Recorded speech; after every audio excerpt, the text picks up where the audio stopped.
ব্লগে চলে এসেছি, যেইটার মধ্যে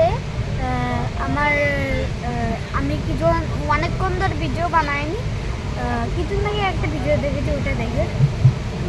আর আমি কিছুদিন ভিডিও বানাতে পারিনি কারণ আমার খুব গাটা গুলাচ্ছিল, তাই গাটা গুলাচ্ছিল বলে মোবাইলটা দেখছিলাম না, তাই বানাতে পারিনি। আবার কিছুদিন পর একটু গা গুলানোটা কমলো, তাই আবার ভিডিও বানাচ্ছি। কেন কমলে যেটা বল, যে আমি একটু খেলাম,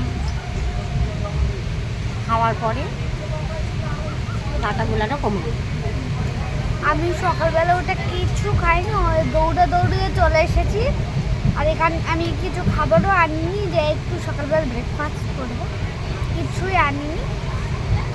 তাই এখানে কিনে নিলাম লুচি আর কি জানো, আর সবজি, লুচি পুরি সবজি, পুরিটা শক্ত, আর আলু সবজি তো ভাজাই নেই, কিছুই নেই, ওর মধ্যে শুধু মশলা লাগিয়ে পুরো আমার মতন ডিশ আমি এরকম বানাতে পারি, তাই আমি ওটা খেয়েছি।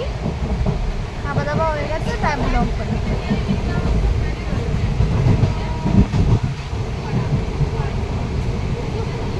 এখন বাজে 7 বেরিয়েছি 5:15, 6টায় ট্রেনটায় উঠেছি। এবার 6টায় ট্রেনটায় না, 5টায় উঠেছি, 6টা 7টা বেজে গেল, 8টা, 3 ঘন্টা ধরে সাফারি করতে হবে আমার। ট্রাভেলিং ব্লগ বানাচ্ছি না কি ব্লগ বানাচ্ছি না কষ্টর ব্লগ বানাচ্ছি, যেমন জানি না। নতুন ব্লগে থাকছেন, তাদের মতো বাই বাই।